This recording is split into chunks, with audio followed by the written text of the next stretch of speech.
कश्मीर में आतंकवादी हमले में हमारे 3 वीर शहीद हो जाते हैं। कर्नल मनप्रीत सिंह, मेजर आशीष ढोंचक और डीएसपी हुमायूं भट्ट। यानी कि देश की रक्षा करने के लिए क्या सेना और क्या पुलिस अपनी जान न्यौछावर करने को तैयार हैं। मगर जब किसी ने कहा था कि शहीदों की चिताओं पर लगेंगे बरसों बरस मेले, तो उनका अर्थ यह नहीं था कि एक तरफ ये 3 जवान शहीद हो जाते हैं, ये 3 वीर शहीद हो जाते हैं, और दूसरी तरफ दिल्ली में भारतीय जनता पार्टी के मुख्यालय में प्रधानमंत्री नरेंद्र मोदी पर इस तरह से पुष्प वर्षा की जाती है। ठीक उसी वक्त जब ये 3 परिवार मातम मना रहे थे, प्रधानमंत्री नरेंद्र मोदी का जो कार्यक्रम है वो बीजेपी ने रद्द नहीं किया। देखिए किस तरह से पुष्प वर्षा की जा रही है। आपके स्क्रीन पर ये हैं हुमायूं भट्ट के पिता गुलाम भट्ट। वो अपने बेटे को श्रद्धा सुमन अर्पित कर रहे हैं। वो जानते हैं कि उनका बेटा नहीं आएगा, मगर उनके जहन में, उनकी आंखों में दुख नहीं है, अफसोस नहीं है। वो जानते हैं कि उनका बेटा शहीद हुआ है, मगर उनके परिवार के किसी सदस्य ने तो इस तस्वीर को भी देखा होगा जब प्रधानमंत्री नरेंद्र मोदी पर पुष्प वर्षा की जा रही थी। क्या प्रधानमंत्री ये नहीं जानते थे कि हमारे 3 वीर शहीद हो गए हैं आतंकवादियों के साथ मुठभेड़ में? क्या इस कार्यक्रम को मुलतवी नहीं किया जा सकता था, या कम से कम पुष्प वर्षा तो नहीं की जा सकती थी?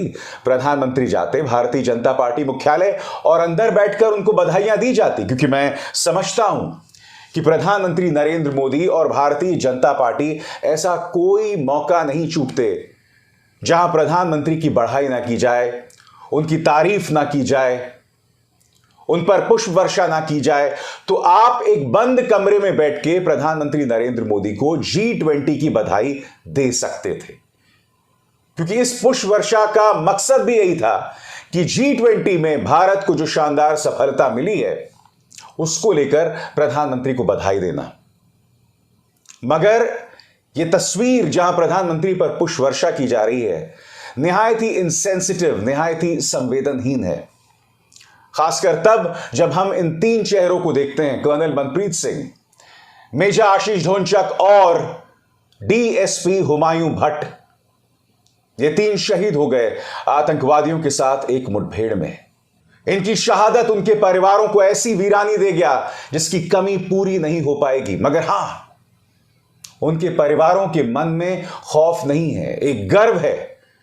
मगर कम से कम हमारे सियासतदान इतना तो कर सकते थे कि यह पुष्प वर्षा का आयोजन ना होता।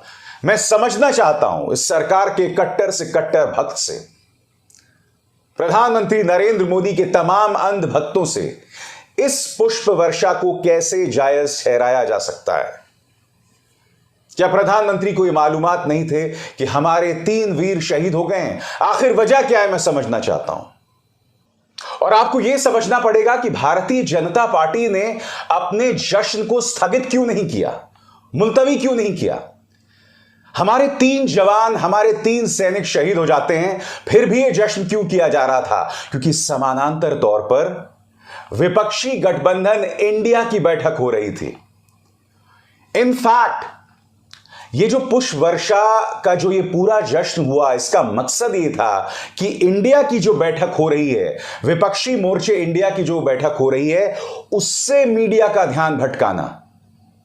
क्योंकि तमाम मीडिया जो है वो प्रधानमंत्री पर जो ये पुष्प वर्षा हो रही है वो दिखाएगा। जाहिर सी बात है, इंडिया की जो बैठक हो रही है उस पर ध्यान किसी का नहीं जाएगा, ना मीडिया उसे कवरेज देगा। मकसद यही था कि हर कीमत पर विपक्षी मोर्चे को रौंदना। मगर इस बार आपने गलती कर दी।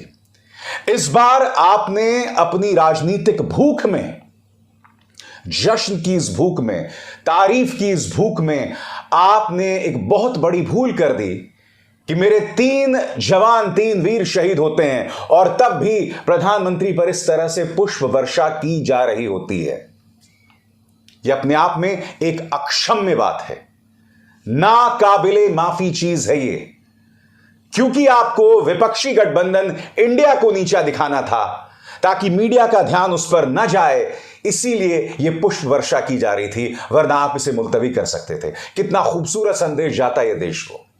मगर बीजेपी के अंदर इस कदर अहंकार भर गया है कि वो मामूली सी चीज को नहीं देख पा रहे, समझ पा रहे। काश इंसानियत के इस मुद्दे को आप समझ पाते। दोस्तों, मैं आपको बतलाना चाहता हूं कि दरअसल हुआ क्या था, और मैं आपके सामने रखना चाहूंगा कि इस मुद्दे पर किस तरह की राजनीतिक प्रतिक्रिया आई है। आपकी स्क्रीन पर जम्मू कश्मीर एनकाउंटर, अनंतनाग एनकाउंटर में कर्नल, मेजर, डीएसपी शहीद, 2 आतंकवादी भी ढेर। खबर क्या कहती है, पढ़ के सुनाना चाहता हूं। जम्मू कश्मीर के अनंतनाग से बड़ी खबर आ रही है। दक्षिण कश्मीर के अनंतनाग जिले में सर्च ऑपरेशन के दौरान आतंकियों ने सुरक्षा बलों पर हमला कर दिया। इस मुठभेड़ में सेना के 2 अफसर, 1 पुलिस अधिकारी शहीद हो गए।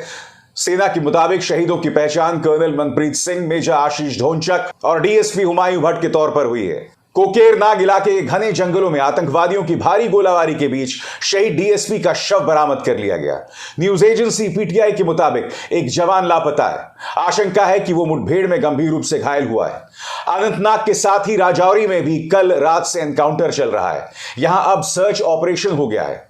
सेना के 15 corps commander lieutenant general Rajeev Ghai, Jammu Kashmir police के महानिदेशक दिलबाग सिंह समेत कई अधिकारी ऑपरेशन की निगरानी और शहीदों के पार्थिव शरीर को लाने और घायल जवानों के रेस्क्यू के लिए मुठभेड़ की जगह पर पहुंच गए। जाहिर सी बात है, इनके सीनियर्स के मन में प्राथमिकता यह थी कि उनके पार्थिव शरीरों को लाया जाए। मगर सोचिए, उनके सामने अगर उन्हें कोई जश्न मनाता दिख जाए, पुष्प वर्षा करते दिख जाए, तब वो क्या सोचेंगे? उन शहीदों के परिवार क्या सोचेंगे? मैं समझना चाहता हूं इस तरह की संवेदनहीनता आखिर बीजेपी में कैसे आ सकती है, क्योंकि मैं नहीं भूला हूं जब पुलवामा में हमारे 40 जवान शहीद हुए थे, तब बेयर ग्रिल्स के साथ प्रधानमंत्री कॉर्बेट के अंदर ये डॉक्यूमेंट्री शूट कर रहे थे। उसको भी नहीं रोका था। उत्तराखंड में चुनावी सभा को भी नहीं रोका था। क्यों? क्योंकि हमारे देश के जवानों की शहादत पर वोट तो हासिल किए जा सकते हैं, मगर उनके लिए दिल से सेंसिटिविटी दिखाना, संवेदनशीलता दिखाना, यह मुझे ऐसा लगता है बीजेपी में नहीं आता है। बीजेपी उन विरली पॉलिटिकल पार्टीज में से, उन अनोखी पॉलिटिकल पार्टीज में से है जो हमारे जवानों की शहादत पर वोट खुलकर हासिल करती है। चुनाव आयोग ने कहा था कि पुलवामा की शहादत पर वोट नहीं मांगे जाएंगे, मगर उसका उल्लंघन किसी और ने नहीं, स्वयं प्रधानमंत्री ने किया था अपनी एक रैली में, यह कहते हुए कि क्या आपका पहला वोट पुलवामा के लिए मिल सकता है क्या? और मैं दावे के साथ कह सकता हूं, कर्नल मनप्रीत सिंह, मेजर आशीष और डीएसपी हुमायूं भट्ट की शहादत पर अगर कोई पॉलिटिकल पार्टी वोट्स मांगेगी तो वो बीजेपी मांगेगी, और इसके अलावा कुछ नहीं। मैं आपको बतलाना चाहता हूं दोस्तों, इस मुद्दे पर गंभीर राजनीतिक प्रतिक्रिया भी हुई है। सबसे पहले आपके स्क्रीन पर रणदीप सिंह सुरजेवाला, राष्ट्रवाद व सेना प्रेम की असलियत देश के सामने है। कश्मीर में सेना व पुलिस के 3 अफसरों व 1 जवान की शहादत के दिन भाजपा का सेलिब्रेशन, जश्न। पुलवामा हादसे के दिन भी साहेब शूटिंग में व्यस्त थे, यह पूरे देश ने देखा। भारत माता की रक्षा करते हुए सर्वोच्च बलिदान देने वाले चारों रणबांकुरों को विनम्र श्रद्धांजलि।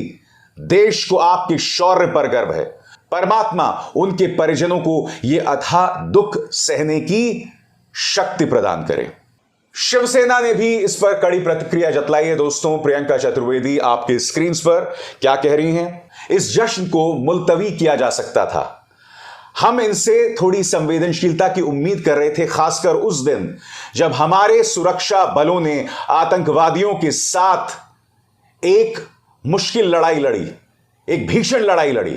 हमारे 3 जवान शहीद हो चुके हैं और कई घायल सामने हैं, मगर जाहिर सी बात है भाजपा अपने जश्न में कमी नहीं ला रही। आप जानते हैं सबसे अफसोस की बात क्या है कि इस मौके पर भी भारतीय जनता पार्टी का जो प्रचार तंत्र है वो राहुल गांधी पर हमला बोल रहा है। मैं आपसे एक सवाल पूछना चाहता हूं, देश की सत्ता में कौन है? किस पॉलिटिकल पार्टी को 300 से ज्यादा सीटें देश की जनता ने दी है? किस पॉलिटिकल पार्टी पर देश की जनता का विश्वास है? किस पॉलिटिकल पार्टी के किस नेता पर मीडिया इस कदर मेहरबान रहता है? यह सवाल है, पूछा जाना चाहिए। बावजूद इसके आप इस मौके पर रुदाली कर रहे हैं। आप में इतनी हिम्मत है कि आप कांग्रेस पर या विपक्ष पर हमला बोल रहे हैं। अरे थोड़ी तो शर्म कर लीजिए। देश के 3 वीर शहीद हुए हैं। आप अपने जश्न को मुलतवी कर सकते थे, कम से कम पुष्प वर्षा ना करते, मुलाकात कर लेते, एक प्रस्ताव पारित कर देते कि इस मुश्किल लम्हे में भारतीय जनता पार्टी अपने शहीदों के परिवारों के साथ है। इन 3 लोगों की शहादत यह भी बताता है कि बीजेपी जो तमाम दावे करती है कश्मीर में कि हमने आतंकवाद पर लगाम लगा लिया है, वो कितना खोखला है, वो कितना झूठा है। क्योंकि एक कर्नल और एक मेजर का इस तरह से शहीद होना, एक डीएसपी का शहीद होना, यह बतला रहा है कि कश्मीर में ना कोई जवान, ना कोई कर्नल, कोई सुरक्षित नहीं है। आतंकवादियों का मुंह तोड़ जवाब दिया जाएगा और हमारी सेना, हमारी पुलिस दे भी रही है। मगर राजनीतिक दलों से उम्मीद की जाती है कि इन लम्हों पे थोड़ी सेंसिटिविटी दिखाएं, थोड़ी संवेदनशीलता दिखाएं। और अगर आज मैं अपने मन से ऐसा कह रहा हूं तो क्या गलत कह रहा हूं? क्या इसके लिए भी मेरे जैसे पत्रकार जो आज इस शहादत पर हो रहे जश्न पर सवाल उठाएंगे, हमें देशद्रोही करार दिया जाएगा? क्योंकि मैं नहीं भूला हूं दोस्तों, जब पुलवामा पर हमला हुआ था तो मैंने और रवीश ने सिर्फ यह सवाल किया था कि इस हमले से पहले लगातार चेतावनियां आ रही थी ऐसा हमला हो सकता है। मगर मेरा और रवीश का नंबर सार्वजनिक किया गया था यह कहते हुए कि ये देशद्रोही हैं। 60 घंटे तक मेरा फोन बजता रहा, मुझे गालियां दी जाती रहीं, सिर्फ इसलिए कि मैंने यह सवाल पूछ लिया था कि पुलवामा में जो इंटेलिजेंस फेलियर हुआ है उसकी जिम्मेदारी किस पर? उस इंटेलिजेंस फेलियर पर दोस्तों आज तक 5 साल गुजर गए, लगभग 4 साल गुजर गए हैं, आज तक किसी को कटघरे में नहीं रखा गया है। मगर हां, पुलवामा की शहादत पर कई लोगों ने जश्न मनाया। भाजपा ने वोट बटोरे। रिपब्लिक का यह संपादक, इसका एक व्हाट्सएप चैट सामने आया था। आपको याद है वो व्हाट्सएप चैट? इस व्यक्ति ने कहा था, वी वन लाइक क्रेजी। हमारे 40 जवान शहीद हो जाते हैं तो जीत एक न्यूज एंकर की, एक चैनल की कैसे हो सकती है? क्योंकि यह चैनल का संपादक उस व्हाट्सएप चैट में यह कह रहा था कि जब पुलवामा में हमला हुआ था तो रिपब्लिक न्यूज को छप्पर फाड़ टीआरपी मिली थी। वी वन लाइक क्रेजी, शब्दों का चयन देखिए दोस्तों। और ये वो एंकर्स हैं जो राष्ट्रवाद पर लोगों को सर्टिफिकेट बांटते हैं। मगर ये तो वही काम करेगा ना जो इसके आका करते हैं, क्योंकि बीजेपी भी राष्ट्रवाद और देशभक्ति पर लोगों को सर्टिफिकेट बांटती है। शर्म तुमको मगर आती नहीं। मगर इस मंच पर ये मुद्दे उठते रहेंगे, क्योंकि किसी पॉलिटिकल पार्टी का जश्न जरूरी नहीं है। देश के वीरों ने जो शहादत दी है उससे जुड़ी हुई है एक गरिमा, वो जरूरी है। क्या बीजेपी इस बात को समझ पाएगी? इस आसान सी, सरल सी बात को समझ पाएगी? मुश्किल लगता है। अभिसार शर्मा को दीजिए इजाजत। नमस्कार।